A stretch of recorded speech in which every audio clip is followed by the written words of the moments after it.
Hi, it's been a while. So recently, well, for a while now, I just haven't had the energy to get around to it. I really wanted to compile a kind of system overview just to talk about where I'm at now, my experiences and beliefs as the host of my systems, as the keeper of so many identities. I guess just touch base with myself on how that's impacted not only my understanding of my own trauma, but my understanding of reality, and I would say even my perception of the origin of religion. Especially as someone who used to identify as a hard atheist, now I think as a whole system, probably, well, I can't say as a whole system, but for the most part, now I would say probably leaning more toward philosophical, esoteric idealism, whatever that means. I don't know. Anything sounds better than spiritual, I guess. It's definitely not atheist, I would say. Veering pretty far, although I am highly skeptical of myself constantly. That's the joy of containing multitudes and switching between altars on a daily basis. I also, for the very first time, I think it's for the very first time, could be wrong, we'll be diving into the concept of fictives today and my system's personal beliefs and understanding of their roles. Something I've definitely stayed away from discussing, I think, before, if I'm remembering correctly. I'm pretty sure I've avoided really going into detail about anything to do with fictives just because they are a very controversial topic.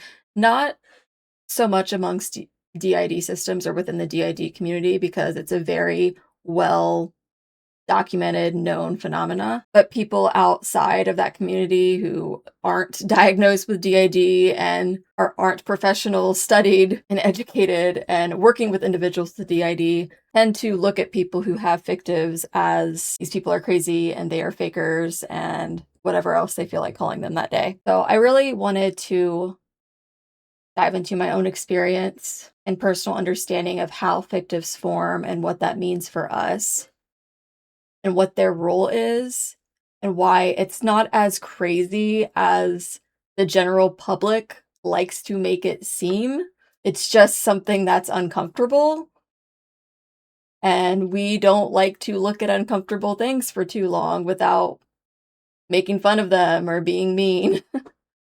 As a society, it's just a flaw that we have. We have a horrible tendency of othering people that we deem to be not a part of our tribe. So I'd like to give a little perspective here and try to destigmatize some things, which will also involve talking a bit about my comorbidity with maladaptive daydreaming. I actually did a video about maladaptive daydreaming on my other channel. I'll put the link up here. That video was done before I had any knowledge that I had DID. It was not even on my radar, so just keep that in mind. I also haven't seen that video and since I made it. That might be something maybe I could go back and watch sometime and react to if I ever have the will to do that or the energy. But maladaptive daydreaming is also, I think, a significant reason why my system is polyfragmented, meaning I have systems within systems. So for me, at least, what that looks like is I have alters who essentially also have DID. Anyway, all of that said, because I haven't been here for a while and because I am diving a little bit more deeper into some of the structure of my inner world as much as I'm comfortable revealing and talking about right now. So I do want to emphasize, especially if you are new here, that my content is not typical of what is popularized online around DID content, specifically on YouTube, I would say. I don't introduce my alters. I don't announce who's fronting, who's co-fronting. So if that's something that you are looking for in this video, you are in the wrong place. And while my system and my alters do communicate through me, they're not interested in having dialogue with strangers online. Their existence centers around our collective, our story, our journey. They don't exist for your consumption. That said, everyone's journey is different, and I am very much aware of that. Coming into DID and how we choose to express ourselves in this world is going to be extremely personal to every system and how they choose to express themselves. For my system, that is through writing, the current novel that I'm working on where I do get into a narrative storytelling experience of the inner world through the eyes of my alters, which is about as close as you can get to them. But that's like a space where they are comfortable being, if that makes sense. Because in my system, for them, this world, I'm going to use terminology like this. I don't have another language is limited and explaining these experiences. So I'm going to have to use language that's going to be very metaphysical and innately spiritual in order to explain how they perceive it. This world is not their world. It feels more like a dream world for them, a place to travel and visit in dream like states, because that's what dissociation feels like with switching. This world is, in a sense, a part of their inner world, and whatever world they're living in, to them, that feels like their real world, even though that's my inner world. Now, it sounds a little hard to conceptualize, but that's how my DID system's structured. And every DID system structures itself differently in order to understand and conceptualize what it means to be, to exist. I'll get more into that later. I feel like I'm about to go on a tangent and I have like a script to try to keep me on track, and I totally just went off the tracks. There's a disconnect between how dissociative identity disorder is perceived versus what it actually feels like to live with it. So much of the experience is internal, like a private cosmos, a universe that is untouchable by external measurement. This isn't like an episode of Black Mirror where I can plug my mind into a computer and show you a live feed of my inner world and all of the other little worlds within there and what is happening and how my consciousness, the subconsciousness within my consciousness, structured itself into being. The parts that I'm currently aware of and the parts that I'm not aware of, or I'm distantly aware of but don't have constant access to. I mean, I never have constant access to any of it. It's like a radio that's always there that I've just not always tuned into. And I think for each system, when we try to talk about these experiences, when we try to put words to it or pictures to it through art, through painting and drawing, and all the ways DID systems try to show you what you can't see, these experiences, they're not just clinical. These are lived experiences. But because of that, we are prime targets for being told that we are delusional and that we are making these things up. This is a reoccurring thing that just happens in society when people experience things that other people aren't experiencing. And when we don't always have a way to look at the brain and pinpoint exactly how it's happening or what is happening inside, sometimes we have that. Sometimes we don't. And when we don't have the capability of being able to look at the brain and know exactly what's happening without relying on the words and the experience of the person telling you what's happening. This is why so much of the human experience ends up pathologized when it shouldn't be, like when it comes to sexuality. And I think, and this is my opinion, as controversial as it might be, I think like sexuality and gender and so much of the human experience, consciousness also exists on a spectrum.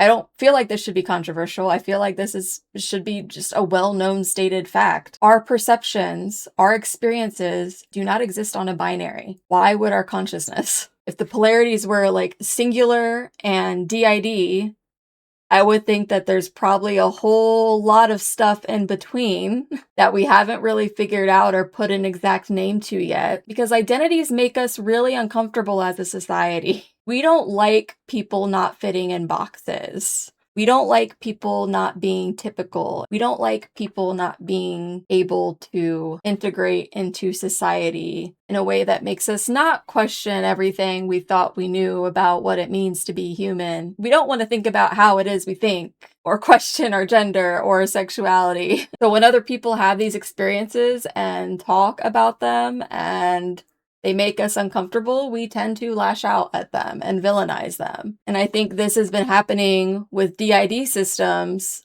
forever. And it's just never ending, it seems, in that the majority don't really care to put an end to it because of how stigmatized DID has been, to the point where I think there's like still so much of Western culture that still thinks dissociative identity disorder does not exist, which in all the things that people are believing is going on in the world today is the most fucking ridiculous conclusion to come to.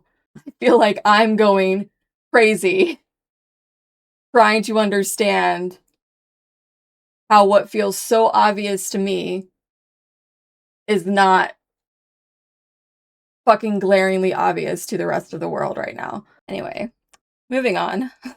So for those outside someone else's internal DID system, obviously the closest that you get to witnessing that internal universe is through that person's switches. So a change in their demeanor or identity and perception of reality. But a lot of times that can, be perceived as extreme mood swings, especially if that person isn't aware that they have DID.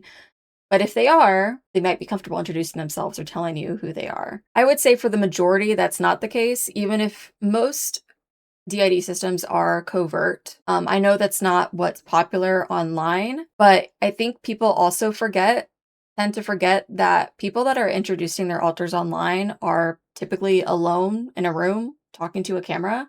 And while it's very common for DID systems to not feel comfortable even exposing themselves in front of a camera, just because I think it can feel very vulnerable and unnatural for the system to expose themselves in that way. If that is like a key part of how that system is co-communicating and like reaching unity and harmony with the system, of course they're going to be more comfortable and more open to switching and like the comfortability of like their own space and environment where they are safe. But that doesn't mean that that openness and that vulnerability is what is taking place like publicly in their day-to-day life. Most DID systems are not going to be informing anyone that they are having a switch or who is fronting. A lot of them will not even know who's fronting sometimes. Many times I can know that I'm switching. I will know that I'm dissociated. I will be experiencing the switch, but I might not know who is co-fronting. I can just feel like I'm an observer in my body and just not be sure exactly who's driving the wheel. It might be something that I have to reflect on later to know. A lot of times in the moment, it can kind of just feel like a dream state. Usually for me, in order to figure it out, I have to pause in those moments and write in order to communicate with my alters so I know who's fronting. And writing is something that is very grounding during those periods when we are in between states of consciousness. The 3-act novel about my inner world actually centers around alters that have taken on the role of mythological archetypes that are a part of our human history. I'm not going to name what the archetypes are. Obviously, you'll know by the time I finish my book, but that's not going to be for a while, so good luck guessing. But they are what you would call fictives in the DID community. And it is here at this concept of fictives where people kind of tense up and cringe and tend to get really disrespectful and like to fake claim and a whole lot of other assholery things. So I think the most common presumption is that people that have fictives are attention seeking and they're playing make-believe. And that's usually furthest from the truth. The reason I think a lot of people come to that assumption is because fictives can be based off of television. So there are people that could have fictives that are based off children cartoons or adult animation. Fictives can be based off of real people. I think there's actually like a different name for that. I'm not sure what it is. But they can be based off of real people. They can also be based off of like non-human entities. You can have non-human alters. They can also be based off of like more of a concept, like a feeling, or even like your organs personified or an element personified. DID is essentially our consciousness taking in the experiences of our world in the face of experiencing extreme suffering and trauma and trying to make sense of it. So in that world, of course, fictional characters and worlds can become a lifeline for many people. Storytelling is a huge part of the human experience. We are a narrative species, and it is a common way that people dissociate from this reality, whether it be in healthy, moderate ways or compulsive ways, which happens a lot with childhood trauma. So when you have a child that is already wired, like for extreme dissociation, like maybe they already have a brain that is genetically predisposed to this type of dissociation through autism or ADHD, and then you expose them to repeated violence like sexual and psychological abuse, the core of their identity as that child dissociates into their mind in order to cope with a reality that is so unsafe, they can't be present in it. It's only natural that that child will start to cling to fictional characters and worlds as a part of that identity fragmentation. In the same way that children learn about who they are through mimicking. When they look to their parents and their peers and their teachers and see how they behave to learn about who they're supposed to be, when those figures aren't safe, when they aren't available, when they are being neglected, and when they become dangerous, that child is then isolated. That's also one of the major factors of DID when dissociation occurs to such an extent that DID forms. Isolation is a big part of that, meaning there is nowhere for the child to turn to but inward. And having support systems, having familial bonds, that is a vital part of our growth as humans in becoming who we are and being social beings. These are things that we need to survive, and to have that stripped away from us to the extent that we are living in a state of constant terror and fear. I mean, like, the alternative of staying present in a world like that is death for the child. That's what it is. The body cannot handle the stress of that, the emotional, psychological, and physical stress of remaining present in a world that you are terrified to be alive in, living a life that you didn't even ask to be born into. So when there's no other escape, in order to regulate, we dissociate. And in that dissociation, these alters that start to form become the support systems that we need in order to survive. So it's very common for a child to cling to characters who embody what they needed to survive. So strength, the ability to feel less pain, or, someone who has a personality where they don't seem to care if they're being degraded or abused. Someone with the power to fight back against their abusers, even when we are not physically capable of doing so. A lot of systems who have fictives that are like popularized in media will have a very like Harley Quinn-esque persecutor fictive, which persecutors are basically misunderstood protectors who think they are protecting the system, but are generally harming the host of the system. I feel like that was a little bit of a harsh way of putting it, but they tend to hold a lot of trauma memories, and they tend to be very much stuck in the fight response when it comes to complex PTSD, and they can be protective in a way that can be very isolating for the host and very distrusting, but they can definitely heal and become more healthier protector roles. But many, I think, protectors start out as persecutors because that's who they have to be when you are in an abusive environment where your life is in danger every day.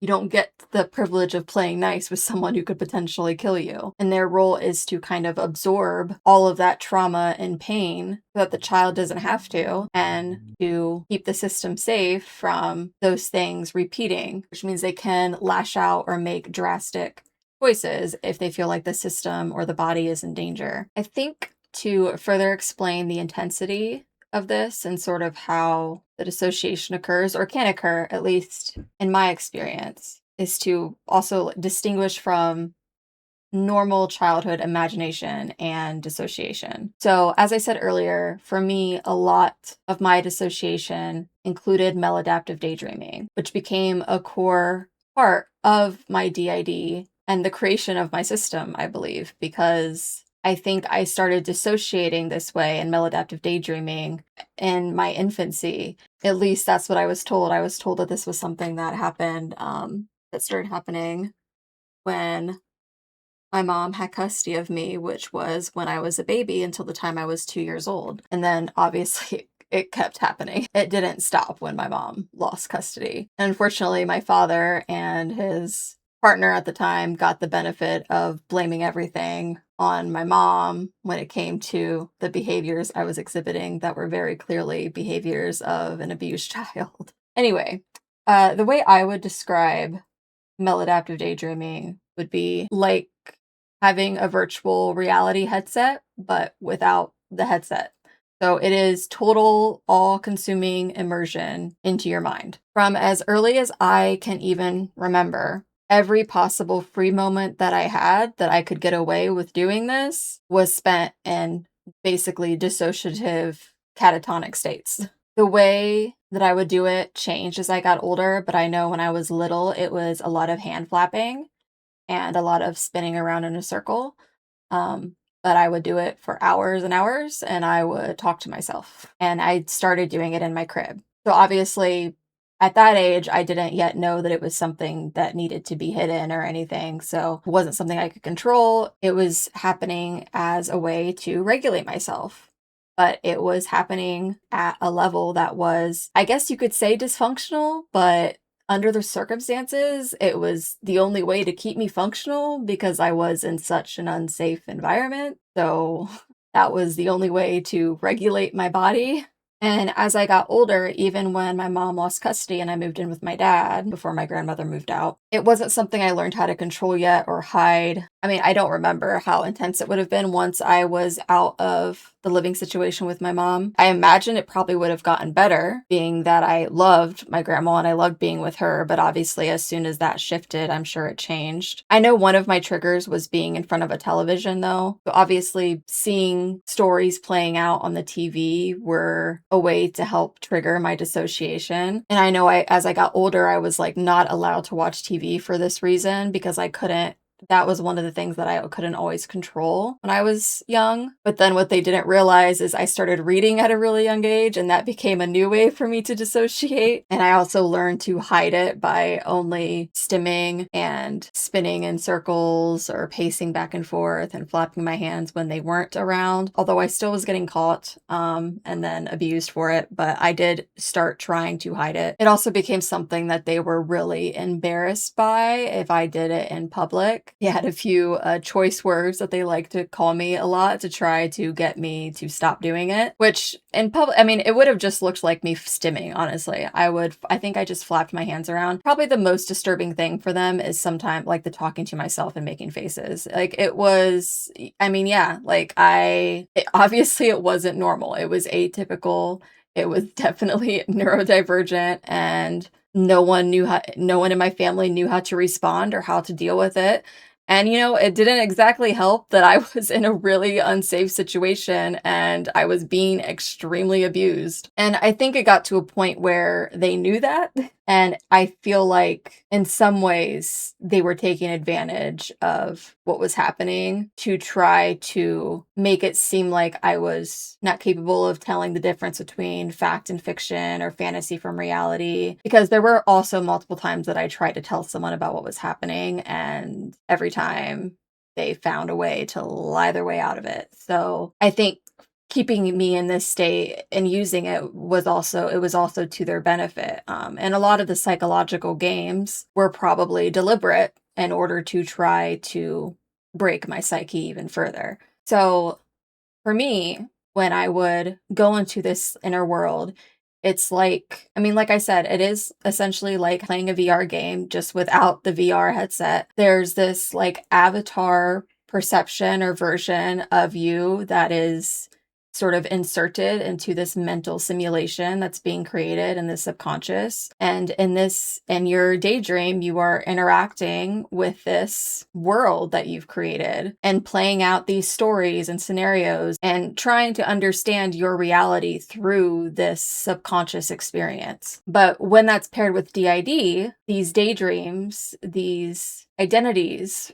fictives, wherever these roles or characters are coming from, they become alters through the fact that the subconscious mind, the core identity, is fragmenting, and then these avatars that have been getting created become conscious subconscious entities in your mind. So it's like trying to think of like a language I can use to try to explain what it feels like. It's basically like you're having a daydream, and then all of the non-player characters that you've been daydreaming of suddenly became conscious. They suddenly gained awareness. That's kind of what it feels like to have DID.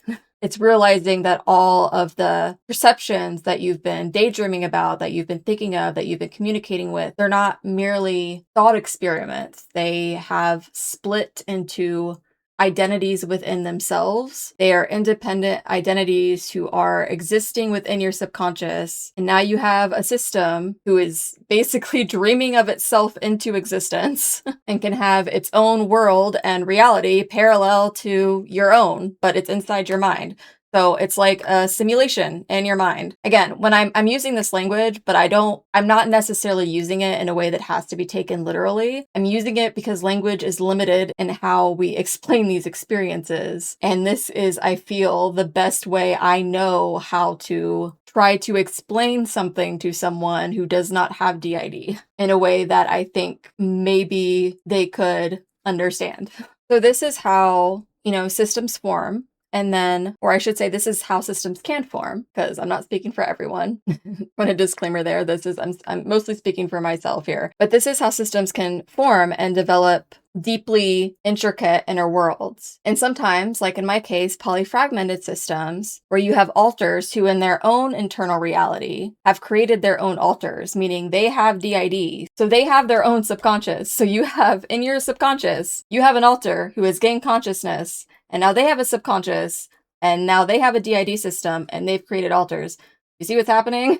Now you have an inner world inside an inner world inside of inner world. Where does it start and where does it end? Did it start with me? Did it start with them? Did it start with someone else in the system? Is there a beginning or end? Is anything real?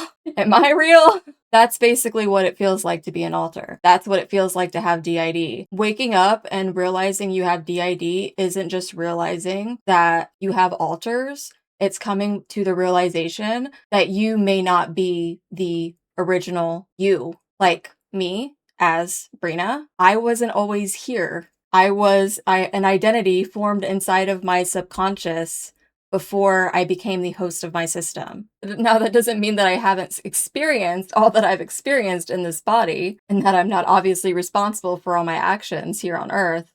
What it means is that that's not all that I am, because my consciousness expands and extends beyond just that. There's even like a mythology and theology inside my inner world with my system, where I have alters who hold different myths and beliefs around their shared existence, and even perceive me as almost a deity-like figure in my inner world, where I am there but not there because I'm here, which is also interesting because like I said earlier, the main characters or alters in the book that I'm working on, they have taken on mythological identities and deities themselves, although I don't know that they would identify as such in that period. So obviously that would make them, in the clinical sense, fictives. Although this isn't the point where the novel that I'm working on starts. But where they are at currently in my system, how they perceive themselves is not that they are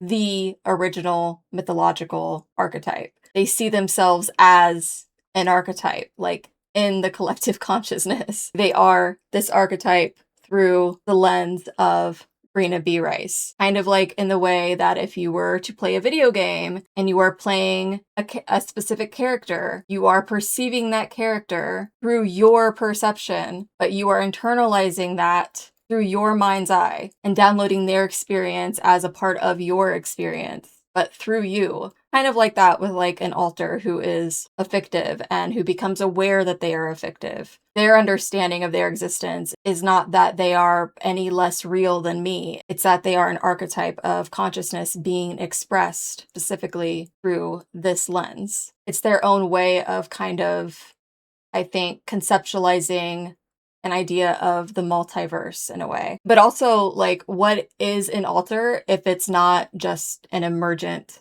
archetype, right? Because just as like ancient civilizations personified forces of nature as gods, like lightning and thunder and rain, the traumatized mind can personify the very same, whether it's different emotions or even like your organs of the body or real people in your life or fictives, which could come from television, books, comics, myths, and religion, or even other places like channeling aliens or channeling the dead, past lives, communicating with your higher selves.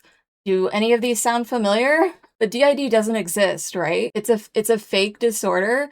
How is everyone not seeing what I'm seeing? Alters can also, like I said, they can have their own memories and understanding of their existence. And before anyone, this does not mean that DID systems can't tell the difference between the outer world and the inner world. Most of us can. That is a different diagnosis. If someone is losing basis with their reality, that is when you are going into a state of psychosis. Most DID systems are not in a state of psychosis. Dissociation between switches is temporary. That's why it's a switch. We do not stay in a permanent state of dissociation. This is also why it's common for us to get misdiagnosed with schizophrenia or psychosis, because when people communicate with us or talk to us when we're experiencing a switch with one of our alters who have a differing belief because they don't come from here, and sorry for using that language, I don't have another language to use. They live in the inner world where they believe whatever it is that they believe because they have a separate identity and they don't identify the same way that we do. And they can have their own understanding of who they are, what their name is, where they're from. Literally everything about them could be entirely fucking different. So if they end up coming out and communicating, yeah, it can be alarming if you don't know what that is and what's happening. And some people who aren't familiar with that can think that that is psychosis. It's not. Most DID systems also are not dysfunctional, despite what the media loves to portray us as, despite what is popularized online. Most people that you meet with DID, you would never know that they have DID. Meaning we are not just out here behaving like we are in psychosis, because the whole point of existence is survival. Is it not? That is what we evolved to do. It would not be in our best interest to be dysfunctional. Now, that doesn't mean we can't be dysfunctional or that we are perfect. Of course we're not. We've survived unspeakable horrors and trauma. But usually when you see systems that are still actively appearing to be dysfunctional or even delusional in some way, if you think they are in psychosis, that means that there's probably a comorbidity of disorders going on, not just DID. And they could also be experiencing re-traumatization, meaning their trauma is not behind them. They are still actively in an unsafe and dangerous environment. Or I think most commonly, like I said, there's a multitude of other health issues going on, because you can have DID and a lot of other things happening all at once. But people tend to hear DID and they want to blame everything on DID. You can also have alters, by the way, who don't know that they are alters. Meaning you can have fictives who don't know that they are fictives. So it is possible to have a DID system who has switches with a fictive who may be a character from a TV show, and they might believe that they are that character from that TV show when they are fronting. That might be their perception, because in their inner world, that is who they are. They might not have come to the understanding of how they actually came into existence in this reality yet, because that's a little fucking crazy. Can you imagine? How do you think it would feel for us if you found out that you're actually in a fucking simulation? Because that's pretty much what it feels like. Imagine finding out you're living inside someone else's fucking mind. We have so many crazy expectations of people with DID and how they behave and how they think before we decide to fake claim them. It is absolutely insane. And so little expectations, I feel like, of how other people view and experience their reality. There's actual psychological evidence-based understanding of how and why DID happens, but that is perceived as more crazy than Christian nationalist. That's how I feel. Speaking of Christianity, I think because of colonization and the Christian perception of a soul and this idea that we all must be singular identities and anything outside of that is something to be pathologized. Western medicine, strictly views multiplicity through the lens of disorder. And I'm not saying that dissociative identity disorder is not a disorder. To be clear, it forms out of severe childhood trauma. I am the perfect example of that. But I don't feel, and as many people with DID will tell you, most of us may not feel that multiplicity itself is a disorder, or that it is wrong, or that it is something to be fixed. It is an expression of consciousness. It's just a way of existing. And I know people love to say, well, you wouldn't be that way if you didn't go through what you went through. And yet I'm here. Does it fucking matter? There was no other reality where I didn't go through what I went through. That was the cards that were dealt to me. You know what? Show me a civilization in history where suffering and trauma was not a part of that civilization, a part of our human history. DID has been around since the beginning of civilization. Just because we didn't have a name for it or we didn't understand it yet didn't mean it wasn't happening. Want an example? Open up the Bible. Any Bible. The whole reason we fragment is to survive. The system in all its complexity is not a sign of being broken. It's a testament of the mind's incredible capacity to preserve life and sanity. And I would even say it's a part of our evolution. No piece of me is missing. My consciousness expanded beyond the limits of a single identity so that it could distribute the weight of unbearable trauma from one across many. So what may look like chaos to a world uncomfortable with dissociative identity disorder or multiplicity from the inside can actually be quite structured and order. The disorder more comes from, I think, finding a way to live in a world that's again not built for us, because that is ultimately what disability is, because we are not welcome here. We are atypical, we are neurodivergent, and that's again not even touching on the fact that a key component in becoming who we are is experiencing the trauma that we've experienced, which comes with its own comorbidity of issues that you also have to learn how to unpack and heal from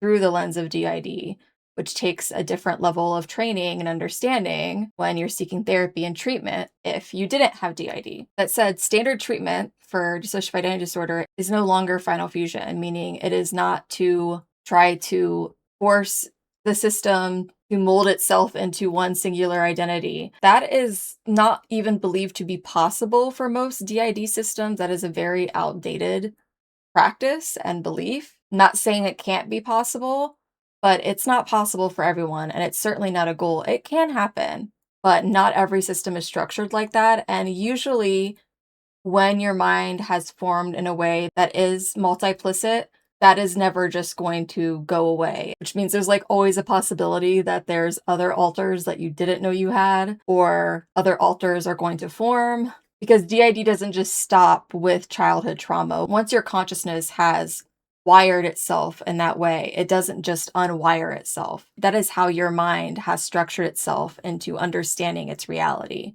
by experiencing it in multitudes. I know that can be a hard pill to swallow for some people outside of the DID community.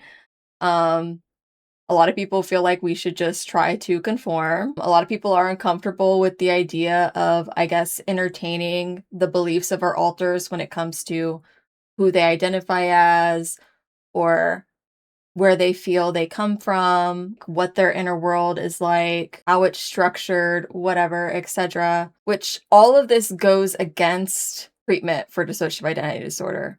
So none of you have any idea what you're talking about, and I really just need all of you to shut the fuck up. Yeah, I think that's sound advice, actually. When we deny our alters their perception of reality, we are causing harm to our system. That is causing disunity. That is actually the opposite of integration. And I don't mean integration as even isn't fusing, but if the goal was even to fuse for a system, you would need to be in co-communication and unity and harmony with your system. Denying your alters their existence, their realities, telling them that everything they know is fake, not real. You really think that's gonna work out? Like, have we really lost this much critical thinking where we're not even capable of conceptualizing an experience just because it's not our experience? Allowing my alters to express themselves is literally the only reason that I have gotten to the place that I am today, in the sense that I have found unity and peace with my system in being functionally multiplicit. It's not to say I don't still need to be in therapy every other week. I am. I'm still actively healing, gonna probably be healing for the rest of my life from the trauma that I experienced. But the problem that needs fixed isn't my existence as a DID system. The problem is child abuse.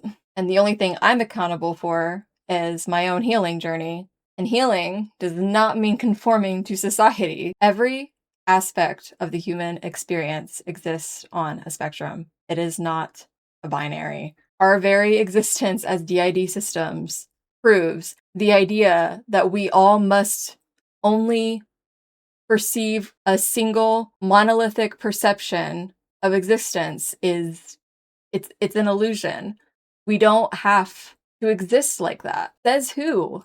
Why is that the right way to be? That isn't even how we've existed since civilization began. We just weren't calling it DID, which is exactly why I think probably, people are going to get offended. I think DID can be a very beautiful, very spiritual experience. This is coming from someone who no longer identifies as an atheist, so I am not trying to insult anyone's beliefs. But where I think we lost the plot is instead of encouraging and empowering people to go inward and heal, we propped up certain beliefs. And I think the wisdom in these texts can be a reflection of the profound internal knowledge that can come from inner communion and spiritual healing. But on the other side of that, the toxicity, the harm, and the abuse within them is a mirror of unhealed trauma, because our human history is steeped in nothing if not the suffering and trauma of our ancestors before us. And again, I just want to say, I'm not here to invalidate anyone's spiritual or religious beliefs. That's not my intention. My point is more so that organized religion, capitalism, Christian nationalism has completely fucking distorted the purpose of what spirituality should be, and that it is meant to be your own internal journey towards truth and healing for yourself. It can be really valuable to share with the world through art. I think the whole reason we're here is to connect with each other, to evolve together, to grow, to learn, to love. But when we prop up one system, one ideology, one theology as the belief that everyone must adhere to literally, there's so much danger in that, as history has shown us. And I think there is a much healthier way to actually integrate, I'm using DID terminology here, spirituality, mythology, religion, and what we actually know to be true and what is manifesting in this reality, which is DID. Because when we combine these two things together, then we have a space where we can explore these ideas and not get lost in them, not build them up in a way where we are demanding other people bow down to them, where we are using them as a space to heal, as a space to explore psychological realities, questions about existence, understanding what it means to be human, which is the whole fucking point. And we lost it so long ago. Got so fucking lost in translation. I'm not sharing this to try to convince everyone that I'm right, but I hope that we can just share a moment of compassion and suspension of judgment for people that are having experiences outside of our own and what that might mean. Not referring to people that are being general menaces to society and trying to use those experiences to harm other people. Okay, thank you. Anyway, I guess I'll end this, just remind everyone to be kind, maybe kinder than I've been in this video. I feel like I've been a little bitchy. Sorry in advance.